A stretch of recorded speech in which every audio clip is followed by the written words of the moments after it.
Hello all, thanks so much for joining us today. Welcome to RMI's webinar on regulatory process design for decarbonization. We're excited to have you all here today to talk about this great topic. I'll start by welcoming today's panelists on our next slide.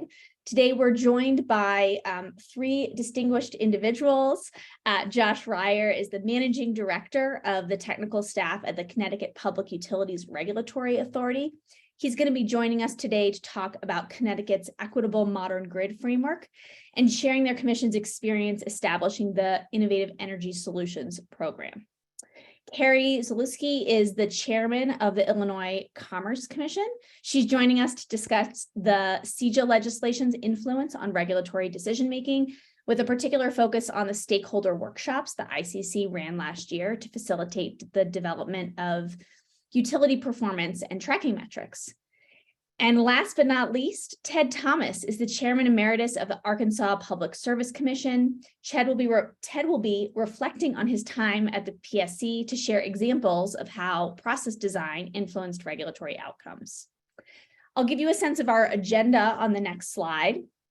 With our time together, we're going to start with some welcomes. That's what we're doing now, and an overview of RMI's work on PUC modernization. We'll have some time for panelist presentations, the panelists I just introduced. We'll make some time for moderated Q&A. So as you go, if you want to write down some questions that you're excited about, please do. And then we'll take 5 minutes at the end to close and share some next steps. On the next slide, I'll share a couple of logistical recommendations. The first is to please use the Zoom chat feature to submit questions for the panelists. We'll be using that instead of having folks come off mute to help make sure we move through questions efficiently. We're going to use the moderated Q&A session to ask panelists your questions. We won't be stopping them mid-presentation. We will aim to get to as many questions as possible today, but given that we have lots of folks attending, we may not be able to get to everyone. And if you're interested in more information on RMI's work on PUC modernization, the link is there, and we'll share that again later throughout the agenda. Before I turn it over to Jesse to introduce our topic today, I wanted to just take a moment to ground us on why we see this conversation as so important right now. And that's because we're in a moment that requires regulators around the country to carefully balance speed and consideration. The need for speed is pretty obvious. We're in a fast-moving world, but we think it's really particularly acute because of three overlapping trends. The first is the immediate affordability and equity challenges we face, most recently from the price increases as a result of the war on Ukraine, and before that, the COVID shutdown. The resilience and reliability issues we're seeing cropping up as a result of aging systems and increasing extreme weather events, as well as the threat of climate change and our closing window to take action, are certainly producing pressure to take action quickly. And then lastly, the policy opportunity created by recent federal action from the Infrastructure Act, the Inflation Reduction Act, really creates an opportunity because regulators sit at the center of decisions to help make sure their state maximizes the benefits from these funds, and that these funds really result in their potential to support reliability, affordability, and expected greenhouse gas reduction outcomes. So as a need, there's really an opportunity to speed up, to modernize how state energy regulation works, to be ready to accommodate these big changes. But as much as there's a need for speed, there's a need for careful consideration, and that really remains critical. And that's for a few reasons. As we all know, electricity, heating, and water remain essential services. So regulators are building the plane while flying. They rely on a record before them for decision-making. And so it's important to have processes that enable the development of a robust record. And it's expensive and time-intensive to do this work. And so we need durable solutions to avoid revisiting and reopening expensive cases, which can be particularly challenging for non-utility participants. So the need to balance speed and consideration in this moment is going to require new processes, new procedures, new ways of doing business. And that's been a key motivation for RMI's PUC modernization series. Before we go on, I'd just like to quickly acknowledge our co-authors on this work, Corey Felder, Jacob Becker, Dan Crosskall, and Aaron Schwartz, as well as Jesse Chula, who I'll turn it over to introduce that work and to moderate our panel today. Great. Thank you, Rachel. Good morning, good afternoon, everyone. Thank you all for taking time out of your busy end of year rush to be with us this morning. I'm thrilled to have you all here. Before turning it over to our panelists, I'm going to take a moment to give a bit of an overview over this work that RMI has been doing and sort of the impetus behind the work. So as many of you are aware, public utility commissions are uniquely positioned to orchestrate the transition to a zero carbon grid. They have decision-making over utilities, serving roughly 70% of US electricity customers, which means that they have enormous influence over the types of resources that utilities invest in, the price of our bills, affordability, emissions, equity, and resilience implications of resources and of the grid. Also, in recent years, we've been seeing a steady stream of new state clean energy policies, mandates, emissions reductions goals. And in many of these goals, we've seen PUCs be tasked with incorporating new considerations like emissions reductions, equity, and resilience into their decision-making processes to really help the state reach these goals. So this even more so increases their influence over the future of the grid. These emerging mandates like energy equity, grid flexibility, DER consideration, grid resilience, emissions, RPS goals, coupled with regulators' historic and traditional mandates that continue to be extremely important, safety, reliability, affordability, means that states have a requirement to modernize, or they have a need to modernize regulation of their energy systems to incorporate these expanded objectives. In recent years, RMI's work alongside PUCs across the US has really shown us that many commissions are taking some really great steps to confront this broad range of objectives. And that was sort of the basis for these reports, or this report series that we put together. Our work seeks to highlight examples where PUCs are confronting these objectives and the steps they're taking to incorporate and solve for a broader range of outcomes. So in our 3 brief series, each report contains some priority actions for commissioners, commission staff, and or legislators that we've seen commissions and states undertaking across the US, as well as PUCs in practice, which are short vignettes that highlight examples of changes to PUC's statutory authority, resources and staff, or internal processes that either have been made at the state level or within a commission to help consider these emerging objectives. So on the next slide, I'm just going to quickly go through sort of the outline of the 3 reports. Our reports focused on 3 dimensions of PUC of PUC considerations. The first is purpose, which really got to sort of the core mission and authorities that empower PUC decision-making and how statutory authority may need to change in the face of these emerging clean energy mandates. Today, we're seeing PUCs must increasingly address a broader range of outcomes, and they're often not well integrated into the traditional affordability, safety, and reliability mandates, which then kind of leaves commissions at odds with what they need to do legally and what's sometimes coming up in state law. So we've seen that absent sufficient direction, commissions oftentimes don't have the tools to be able to take in these new mandates and bring them into their decision-making process. So purpose really talks through or highlights some ways that commissions have confronted this. One example in the paper is that in Hawaii, the PUC published an inclinations paper providing a holistic vision of the PUC's desired future as that related to state energy policy, and outlined a path that then has spurred substantial regulatory overhaul in the state, and that's still happening to date. And then another example that we highlighted in that paper is in Minnesota. The commission adopted metrics for local reliability and resilience by geography and income, and that really helped to better reflect the equity needs of the state and how energy service could be equitably provided by the utilities in the state. So kind of giving that sort of expectation that then utilities would know sort of what the equity expectations were.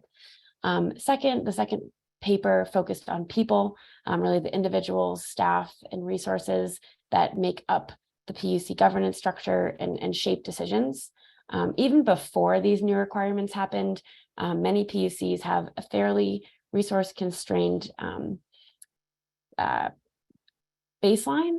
PUCs in aggregate spend approximately $1.4 billion each year and employ about 8,000 full-time employees across the US. This is compared to utility revenue about $230 billion in 2019. So there already is this mismatch between the number of employees and resources that commissions who regulate utilities have access to and the resources that utilities themselves have. We've heard many PUCs reporting being capacity constrained or struggling to recruit and retain talented individuals. And so the report goes through some ways that commissions have thought through sort of how to reimagine or reintegrate employees, both to spread out the resources in ways that meet these emerging considerations, and then also in ways that enable staff and commissioners to work together in ways that are more holistic and can kind of more broadly take on some of these considerations that might not fit into the more traditional rate making, economics, et cetera. And then finally, process, why we're here today, really the stakeholder engagements that yield timely, equitable, and high quality outcomes. Traditional regulatory processes we've seen are rarely sort of structured to incorporate some of these new considerations. You know, a rate case does a really good job at setting rates, but might not always think about the equity implications of those rates or sort of what's happening outside of that traditional mandate. And so in practice, we've seen many commissions adapt their processes both to help stakeholders get more involved and help build this really diverse record, and then also ensure that there is enough data and information that utilities and stakeholders and commissions kind of can all be on the same page. I'm going to not share examples from that because that's what we have our wonderful panelists here with us today to share on. So with that, I will turn it over to Josh Ryer, our first panelist. Thank you, Josh. Great. Well, thanks so much, Jesse and Rachel and RMI for having me today. Again, my name is Josh Ryer. I'm the managing director of the technical staff at the Connecticut Public Utilities Regulatory Authority, which we'll just call, or I'll call, PURA from here on out. You can go to the next slide, please. So as Rachel already did a great job of laying out, I'm going to speak to two topics. The first is Connecticut's or PURA's equitable modern grid framework, which we came out with a little over 3 years ago now. And then one of the outcomes of that framework and one of the investigations that we have under it is what's called the Innovative Energy Solutions Program, really which can kind of be identified as a regulatory sandbox.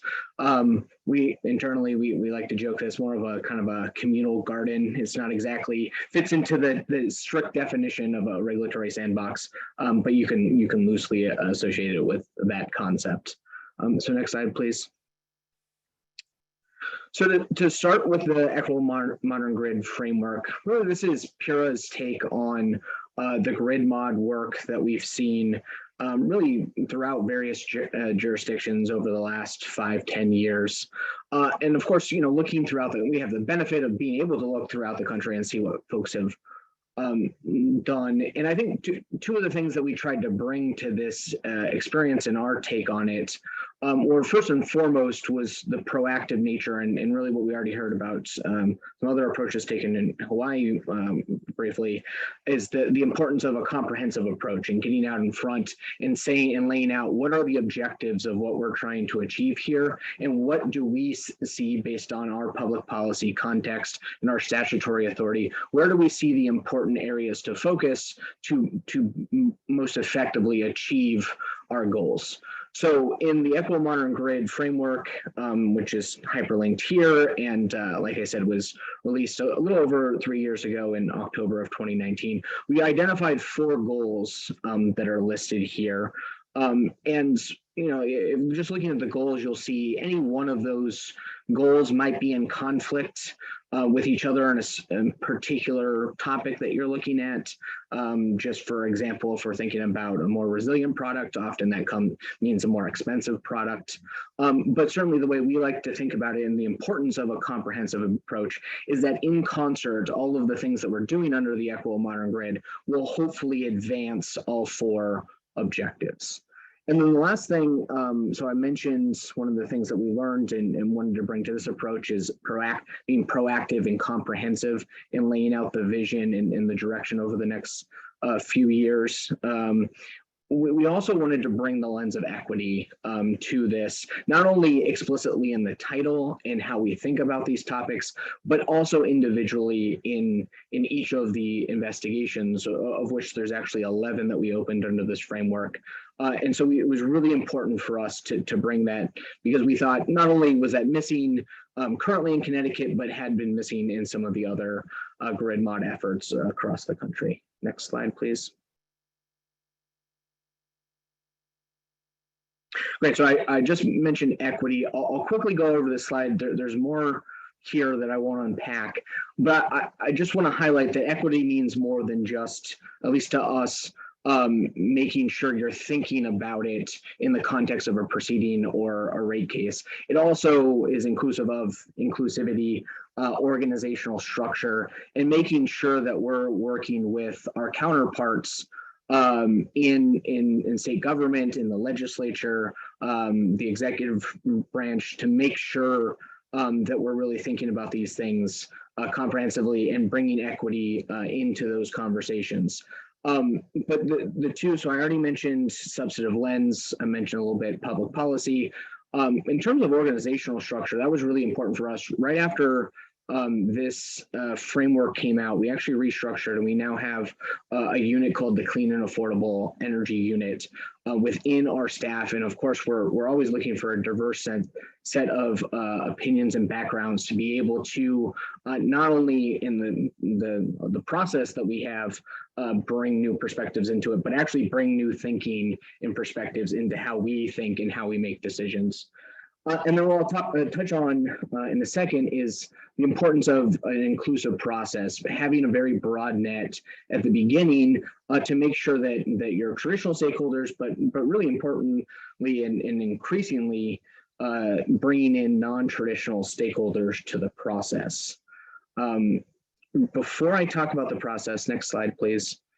I do want to highlight, so I mentioned there was 11 investigations, we call them proceedings or dockets, that we opened as part of the Equitable Modern Grid framework. You can see them here.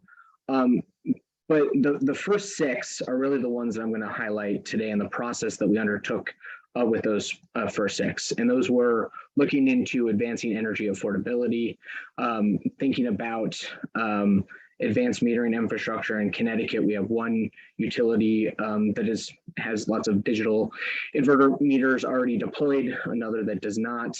Looking at designing an energy storage program, EV charging programs, thinking about RE05 here, the innovation pilot is really thinking about setting up a regulatory sandbox, which we did and I'll talk about. And then the 6th one was thinking about interconnection. So all 6 of those dockets went through the process that I'll talk about here on the next slide. So we took this concept of an innovation funnel, that's kind of a broad concept taken from innovation work done elsewhere, that really the way that it works is you define the problem that you're trying to solve for. And in this instance, in our Equitable Modern Grid framework that we released, we identify these as opportunity statements. For example, energy storage, what is the opportunity there for the ratepayers of Connecticut? We defined that opportunity statement, and then we started, once we issued that, with a very broad call for all stakeholders, traditional, non-traditional, folks that we hadn't seen in Connecticut before, federal agencies, a very broad call to come to what we called solutions days, to present any ideas on how to take advantage of the opportunity that we saw. No ideas, as long as they were within the scope, no ideas were bad ideas. And that really helps set the universe of ideas. I think folks that participate in these regulatory processes know that often it's the same 4 stakeholders that are taking up the lion's share of the ideas, and often less than 4 stakeholders. So it was really important for us for 2 reasons. One, just for our own benefit, right? We can only base our decisions based on what is in the record. So having that broad opinion base is important. But it also helps us really ground truth what we're seeing. If we only are hearing from 2, 3, 4 individuals, we're missing out on other perspectives. So as you can see here, the concept very broadly, or high level rather, is that you kind of over time and through process, you whittle out pieces, you take the parts of the ideas that are most cost effective and efficient in achieving the identified outcome, and you start to get more precise with your solution. And so this, in step 4 here, we ended with a decision and a program design, again, going back to the energy storage program called the Energy Storage Solutions Program. We authorized a program which started this last January, but it doesn't really end there. You can see the funnel continues. It's really important to then iterate, and we have these annual review processes to make sure that our programs are as cost effective and efficient as they can be, and that where tweaks need to be made, they can be made, and where new ideas and new solutions come up, we can integrate that into the process. So at the top of the funnel, you can see the specific, the steps what we called the steps we took, and at the bottom, you can see kind of the different phases of the innovation funnel. Next slide, please.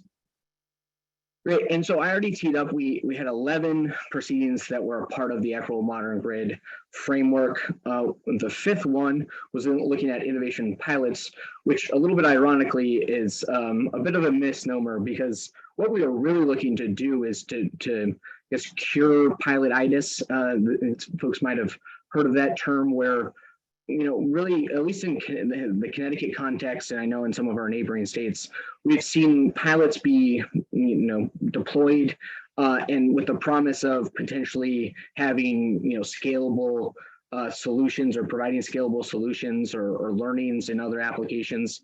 And at least in our experience, that we've rarely seen that happen. So we wanted to set up really a program that with scalability in mind, so that we could provide really high value or large value to the ratepayers of Connecticut. And so with that in mind, why a regulatory sandbox? And for those that aren't familiar with the concept, it's really just setting up a set of parameters. The idea of a sandbox, you're setting up parameters that is a safe place for the utilities, or in this case, utilities and third parties, to play within those parameters. And within those parameters, you've loosened the regulatory requirements a little bit. And the idea is that the box itself creates the safety net. And the reason for that, and the value we see, if you just thinking back 10 years ago, the solution sets that we have now, when we've already deployed, I don't, at least in the Northeast, I don't think we would have thought that offshore wind would have taken off the way that it had, just for one example. So we saw it as important to not only achieving our goals, but doing that, achieving our goals cost effectively and in a timely manner, to set up this sandbox, so that innovative technologies, we could lower the barrier for innovative technologies, so that we can actually deploy those in a more expeditious manner than we would currently. And I know I'm almost at time, but the last thing that I just want to highlight that is a little bit unique about this pathway is that folks might be familiar with the Rev Connect program, which typically brings together third parties in the electric distribution companies or utilities. But what was really important for us as PURA is to actually have pathways for the utilities themselves, for the partnership that Rev Connect as a model typically deploys, but then also have an opportunity for third-party developers to come to PURA specifically, just to lower some barriers to entry, just to get for them getting to the electric distribution companies. So with that, I'll end there, and I'm happy to answer any questions or elaborate more on the program later. Great, thanks so much, Josh. This was really informative. Next, we're going to have Carrie Zaleski from Illinois. Hi, quick sound check. Hear me okay? Yes, we can hear you perfectly. Great. It's really great to be here. My name is Carrie Zaleski. I sit as chair of the Illinois Commerce Commission. I want to thank RMI and Rachel and Jesse for the invitation to speak. For those of you who don't know, I mean, I think everyone's aware that RMI does a lot of work to bring a zero carbon future, but they really are experts in advocating for docket engagement. I was able to sit at a RAP webinar where interactive conference where there was a lot of conversation about the stakeholder process, where RMI was presenting and talking about facilitating, and also RMI actually served as a facilitator for one of our workshops under CEJA. More on that later. So they really are experts in this field. I had the chance to read their white paper on processes, so I recommend it, and a quick plug for that. Want to say hi to Joshua and Ted. It's really great to be here with you and learn about Connecticut and Arkansas and how you are thinking about these issues as well. So I want to talk about a couple points in time. Most of I do not have slides, but most of my comments will focus on the workshop processes under CEJA. But I wanted to talk about kind of what led up to that. When I first came in as chair in 2019, stakeholder processes and new opportunities for engagement were definitely top of mind. I did a couple of small steps to help move the ball down the field in this way. I put together with my staff a citizens guide to serve as a resource for anyone who wanted to interact with the commission. Of course, the title says citizens, but it could be a tool for someone that's coming in or engaging in the commission in Illinois for the first time. I really worked on creating a more robust explanation in our open meetings. It was more of a condensed agenda, and I tried to expand upon that so the public could really follow along what we're trying to do. We had a hearing for rulemaking for the first time. So at the commission, our hearings are led by ALJs, and we were able to put forward a commission-led hearing and on a rulemaking, and I do think the commission was better off for it. And of course, I did, which I think all commissioners likely do, an educational tour, trying to understand internally, understanding what staff does, what their role is in the bigger picture of the commission. And also, I really like to learn and understand business models of different entities, and of course the utilities as well, so I understand the implications of decisions. Jesse talked about COVID. I think that's another really important time in this stakeholder process. I think that there are things that we'll never go back to after the changes that were brought on by COVID. We had a poor audio feed for our hearings pre-COVID, and afterwards we switched to streaming overnight, not only so that the information flows to the public, but so that public commenters can now comment through virtually through our platform, and making it more accessible for filings through our online e-docket system. But the real change, and the reason and the focus of my comments, the sea of change came under the passage of CEJA, the Climate and Equitable Jobs Act. This was legislation passed in 2019. September 15th is a day that I will never forget. It changed my life and the work of the commission overnight. Rachel talks about speed and consideration. Well, speed is set in timeline statutorily under CEJA in Illinois. So a lot of this stuff is set in statute, and the consideration part is on us, of course. So CEJA, just to level set, is our version of how we decarbonize our grid and bring online a more modern grid, putting in place a call to action to bring 1 million EVs on the road in Illinois by 2030, and creating a new clean jobs economy. So you hear the terms, climate, jobs, and equity in the title of this nearly 1,000 pages of legislation. And those concepts are truly interwoven throughout. And there's authority in different parts of state government, but I will focus, of course, on that before the commission. So a couple of characteristics of CEJA that are germane to this conversation and really, I think, help open up the stakeholder process. First, CEJA provides new planning tools that we didn't have before to plan for the grid of the future. It requires, by statute, robust stakeholder input many times through our workshop series, for example. Also, CEJA is iterative. It builds upon itself. I'll give you an example. We start with a grid audit, looking where money was spent for the last 8 to 10 years on the grid. And then we put in place things like performance metrics that feeds into a multi-year grid plan. And I'll talk a little bit about that later.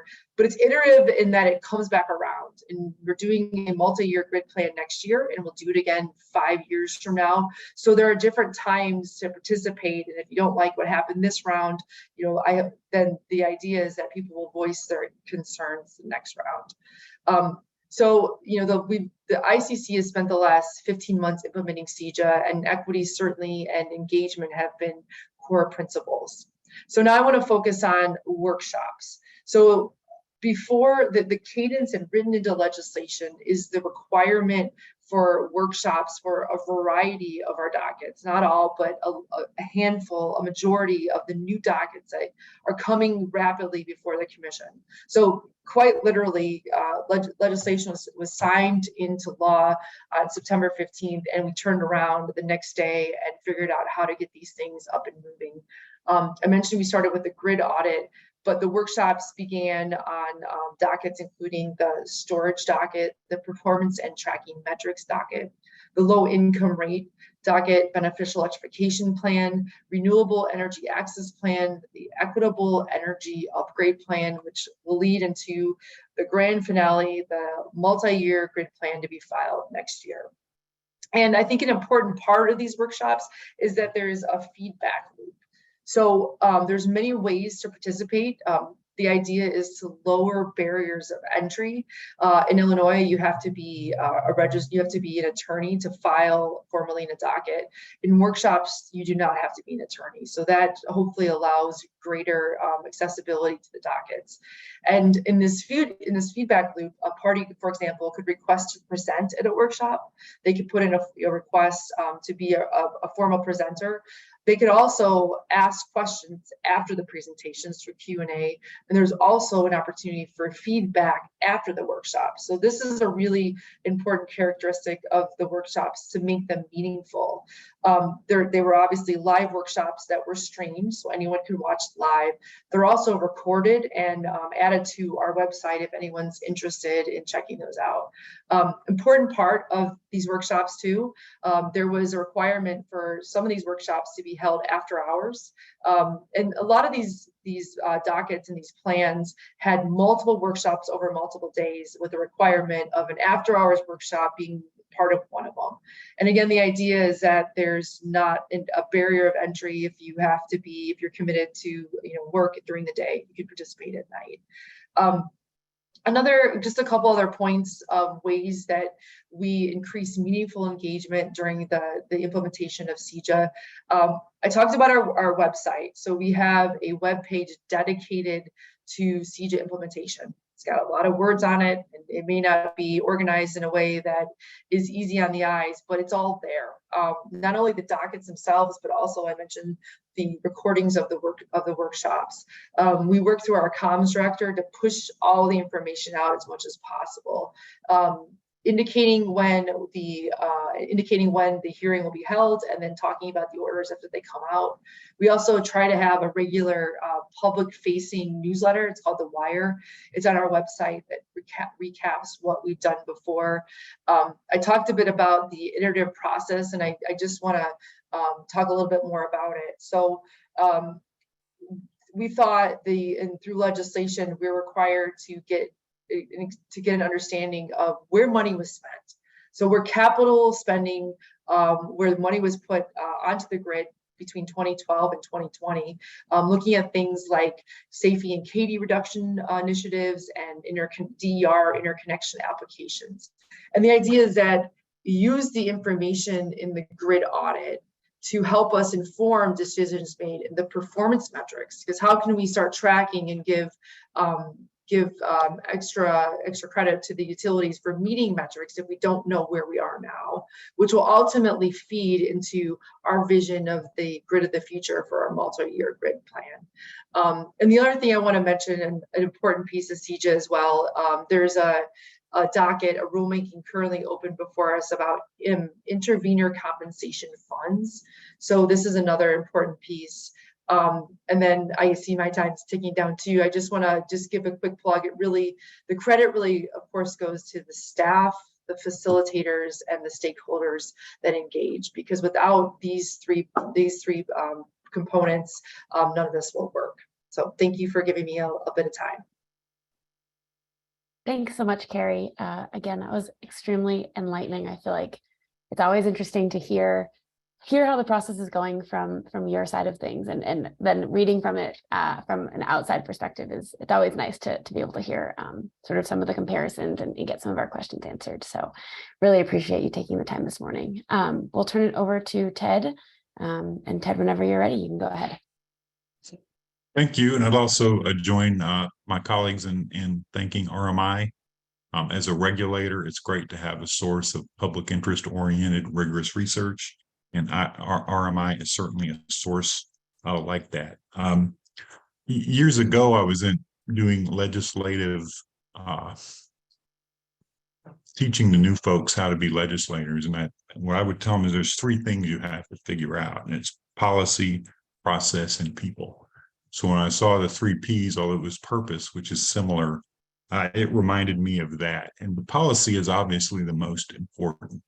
That's the hard part. That's what you're trying to do. But if you're only thinking about that and you miss the process and you miss the human element, then you're impairing the percentage chance of success. And it's like Legos. If you have a blob of Legos and think of a blob of Legos that represent the status quo, and then another blob of Legos that represent the change you want to make, at some point you got to put them together.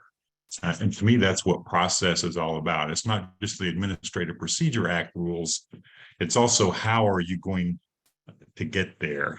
How do you plug what you want to do into what already exists? Now, you might chop off some of what already exists, but you still have to think about that. So when you're thinking about what you want to do different, you also have to think about how you do it. And as was pointed out earlier, the need for speed is certainly there, but the need for speed and consensus are in tension and sometimes completely oppositional. So what I'd like to do is tell you about 2 different policy things that popped up and how some of these process things, one of them didn't pop up. One of them was actually planned and the other popped up. The one that was planned out was we have a thing called the Parties Working Collaboratively, which started with a blank sheet of paper and over an extended period of time developed our EE program. And because it was a group of folks that worked together over time, they developed trust where they could develop consensus on what the program should be over time in a way that required very little litigation, very little contention, but it did take time. And of course, that group includes, it's a utility funded EE program, so it includes the utilities, program providers, the evaluators, and PSC staff, and they developed it. And we rarely had to litigate issues because they worked it all out. Now, what do you pay for that kind of consensus? That kind of consensus is great to have, but it takes time. And the other problem with it is when you have a consensus-driven model, sometimes that limits options, that some of your out-of-the-box options might not get into the mix. And so as I watched this as a regulator, there was a couple of times I wanted to put inputs into it and tried to use public speaking and different and it never really took off. But I was also reluctant to send them an order to say that you shall consider this, because I didn't want to disrupt their consensus. And there were two policy issues that were in that category. And one of them, because many state statutes prohibit commissioners from considering income in rate design and cost allocation, you need to look for other tools if that's one of your objectives. And I think a really good tool to do that kind of stuff where you have more flexibility to target low-income folks is in the EE program.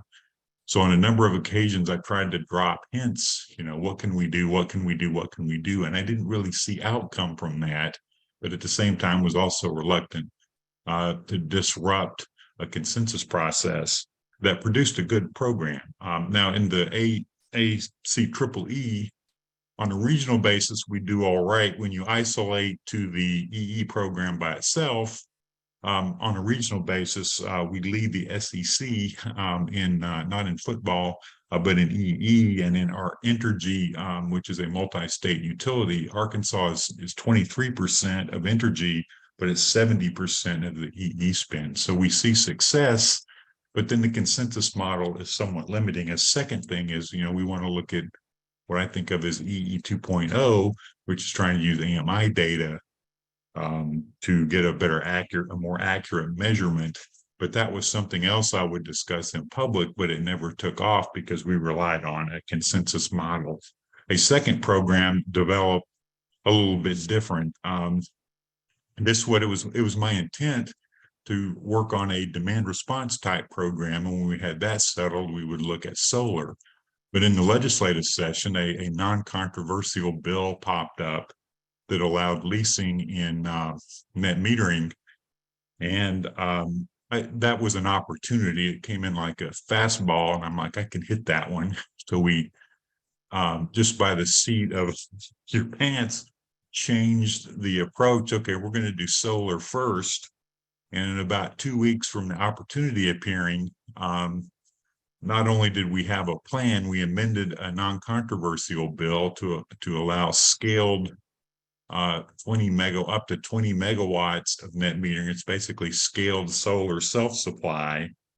And in 2 weeks, it went from idea to it was apparent that the legislative committee that was considering it was willing to defer to the public interest rather than the special interest.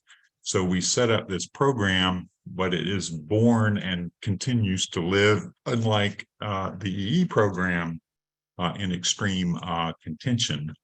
So it's rolling. We have boots on the ground. We have folks selling. We have lots of adoption, but we also have litigation and contention. And each session that comes up, it's a big clash. It's been also litigated, and then of course, in weeks leading up to my departure, I made a number of public comments about all of this contention. So you can't lock in on one process. You have to be flexible and play it, and then you have to balance your need for speed and consensus. But at the same time, the big picture is people, process, and policy. You got to get them all going. You can't just have an academic idea that's great and not pay attention to the other stuff. So thank you for the time here, and look forward to the questions. Thanks, Ted. I did not know that the people, policy, and process were also the tenants. So that's great to hear. So we're going to turn over to the moderated Q&A part of the discussion. So I think all three panelists should be getting back to spotlight soon. Great. To kick us off, I have a question for all three of you. So you can just pick when you want to answer. In your experience, what was the most challenging part of standing up a new regulatory process or program? Ted, I heard you mention, sort of not wanting to get in the way of a consensus opinion, what were some challenges that you faced, and what's been really rewarding despite those challenges? Well, the biggest for us, it's just complete contention, and just like a barroom fist fight over the solar program. But it's good when you're in a barroom fist fight to be landing the most blows and on top of the pile. And I think thus far that's been the result in the solar program. And what was gratifying about it is when we said a third party could do 20 megawatts, then all of a sudden the utility had to up its game, and they had to do a better green tariff because we wanted them to do stuff. We wanted them to raise their game to compete with the third parties. And then when US Steel came calling, and had sustainability, because Mercedes wants what they call green steel, which is hour-matched renewables phased in over time, our utility was ready. They had program offerings, there was solar in the pipeline, and they could do it. And it's the biggest economic development project in our state's history, driven by solar. So the bar fight was worth it, is the bottom line. Great, thanks, Ted. And then Carrie, I think I saw you were going to answer there. Yeah, I think the biggest challenge are probably pretty obvious ones. The first is, and especially with the dockets I named, we don't have the benefit of experience in the way that we were rolling out these dockets for the first time. The workshop process, we've never had some of these conversations before. Another challenge I have to list is resources. These things take time. We have this massive legislation we're trying to roll out. We were lucky enough to be given the ability to hire more, but our Bureau Chief of Public Utilities can't take time to do the interview if he's sitting in a 12-hour series of workshops. And so this takes time, but I want to flip it to the benefit. There was a question in the chat. I just want to I'll mention it now. An example of a non-traditional stakeholder, and if they advocate for a non-traditional solution, how do they ensure their view isn't filtered out as a minority opinion within a more traditional majority? Great question. So the benefit is the variety of stakeholders, the diversity of stakeholders. That's the point of these workshops, and of course, it's the right thing to do. We know more voices in the room lead to more innovative answers, so that's really good. But when I talk about non-traditional stakeholders, I'll give you a couple of examples. Advocacy groups like Blacks and Greens and other community advocates, we heard them engage in the workshop series. I'm not sure what the resources are to hire attorneys, but they were able to proceed in that way. We had a storage docket, so we were seeing battery companies that we hadn't seen before. We have a beneficial electrification workshop, so we have EV companies engaging and participating in ways before. So these are really great examples. And the question about filtering out a minority opinion, another benefit I want to mention is that when everyone is in a room talking about these issues, of course there is contention, of course there is divergence, no doubt, but you can see it kind of quickly.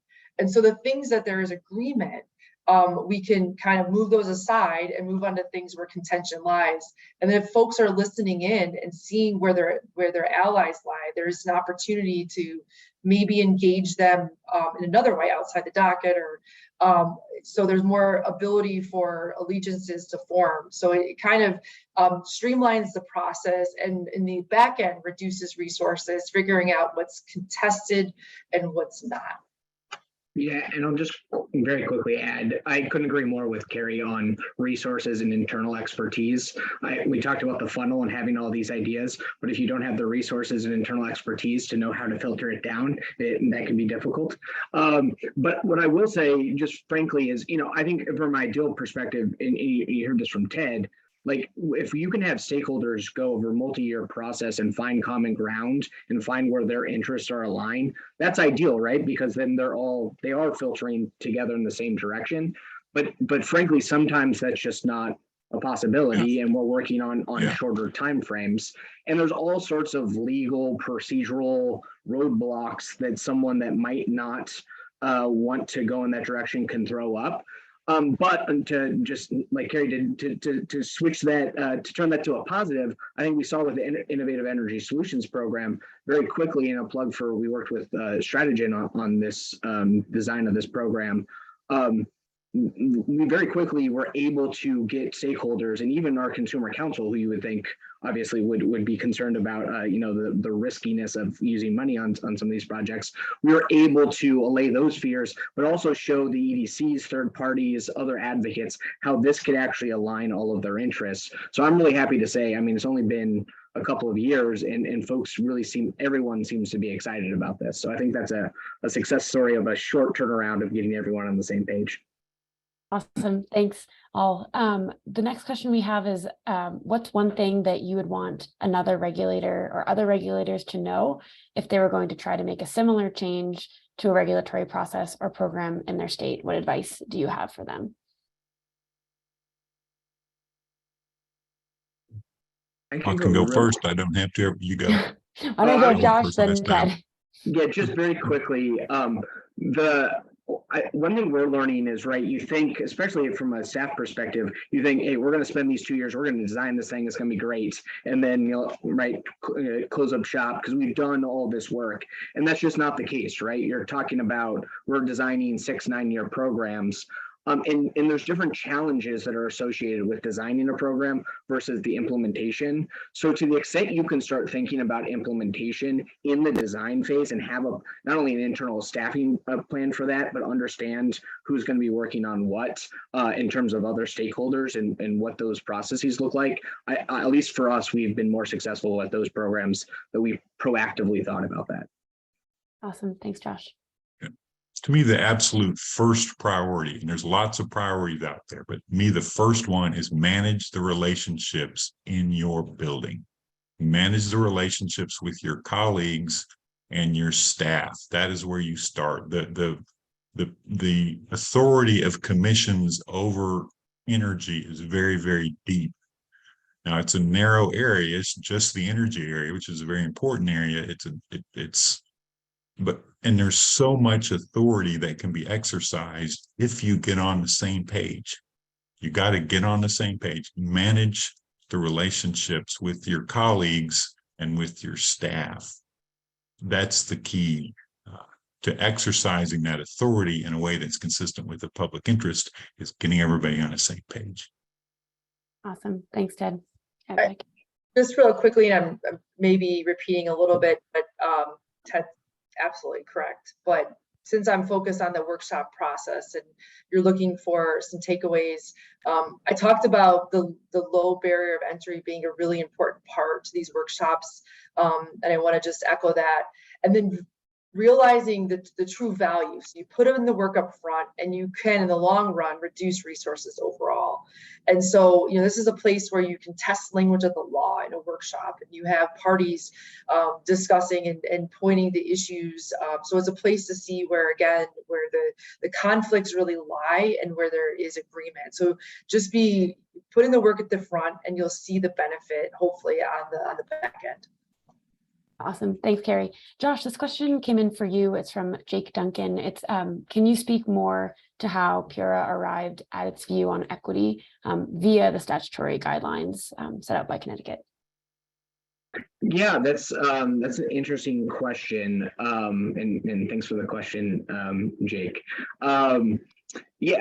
So there's kind of implicitly equity is in some of our statutes already. Just, obviously there's, you can kind of take an interpretation of just and reasonable, right? And that next step, thinking about equity.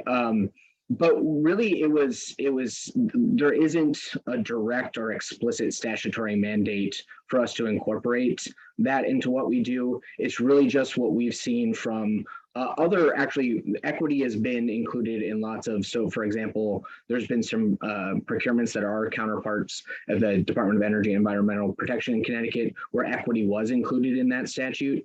So it's very clear what the policy direction is of Connecticut. And so we're really pulling all of those threads together and reading the tea leaves and then taking our marching orders from there.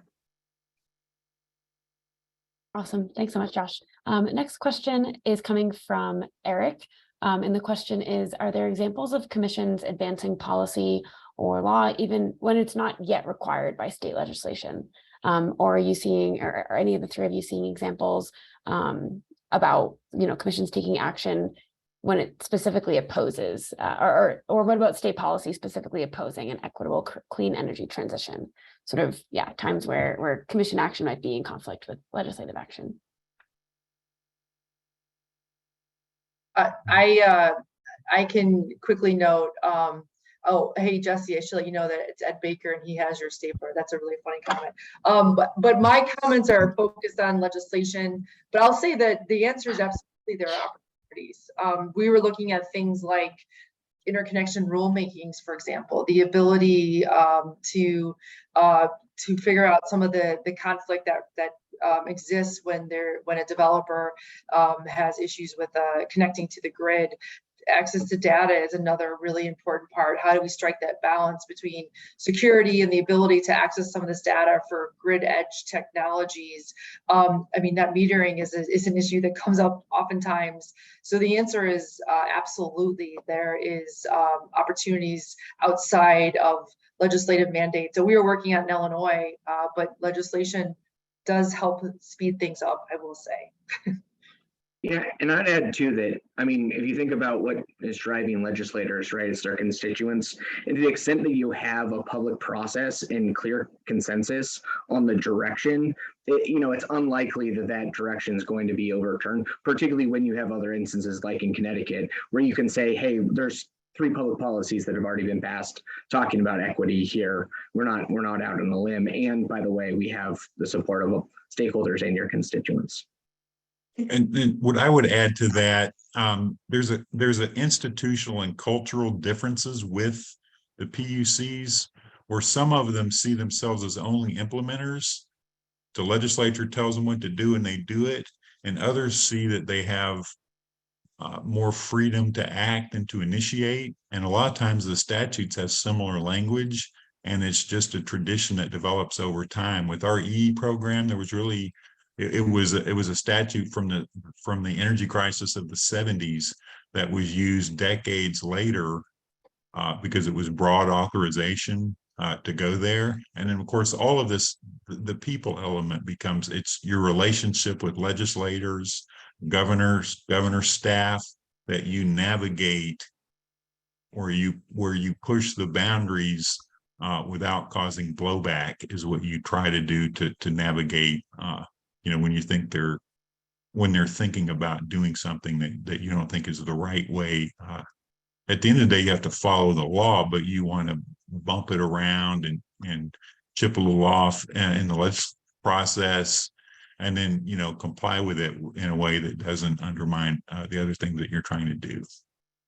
Great, thanks so much, Ted. I think we have time for one more quick question. I will say, though, there are some questions in the chat that panelists, you can go ahead and answer directly if you want to. And the last is, how successful have your innovative processes been in actually engaging low-income communities and communities of color? I think you guys have gotten to this a lot in sort of, you've made the processes lower barriers to entry, but yeah, interest in how that's actually gone in practice. I can just say quickly, I've talked a bit about lowering the entry to barrier in the workshop. So we do it indirectly through processes, hopefully through the ability of access to the dockets, both workshop and then formally in the dockets. But then we have dockets that hit on this directly. We are considering whether to have a low income rate, for example. So there are ways that we try to address the question directly, and then equally important is that the processes allow for the participation of all, including low income and other socially disadvantaged and economically disadvantaged types of stakeholders. Yeah, I couldn't agree more with the importance of process design on that. We're lucky to have, and we try to proactively reach out to, we have low-income advocate groups in Connecticut, but we also have local groups in different towns and cities that we try to, and certain legislators that caucus together that we try to reach out to. I will say and put a plug in for what we don't have in Connecticut, and we've had a conversation around being interested in, is intervenor and compensation, or other ways of providing compensation to provide resources, or even reaching out to local law firms that are interested in providing pro bono work for those advocate groups, because sometimes there's still just a divide in terms of how we're speaking different languages in terms of some of the technical stuff that we're talking about, and there's still a resource gap for some of those organizations, although they do engage with us frequently. And Great. very quickly, Thanks. two policies. On-bill financing, help solve the renter problem in EE to be targeted. And if you have a prepay, that's an engaged customer that's watching their kilowatt hours. They should be targeted for a demand response program. Great, thanks, Ted. And we are actually at time. This hour flew by, and I just want to recognize that there are a number of really great questions that we could not get to, but RMI will be downloading them all, so at least we'll be able to hold on to them. But would encourage you all, if you have follow-up questions, to reach out either directly to the panelists or to Rachel or me, and would be happy to try to get your questions routed in the right direction. Additionally, if you have other questions that would recommend taking a look at the papers, there might be some useful info in there. I think some of the main sort of benefits these papers bring is that they do share state-specific examples. So if you're working in a state, you may be able to find some really good examples of what the commission has been doing in your state. And then finally, as some of you may know, RMI offers technical assistance to PUCs and consumer advocates across the US. So if you have any questions about that, please also reach out to Rachel or me. And again, thank you all. Thanks for staying a minute into the hour, and hope you all have a wonderful rest of your day. Thanks so much.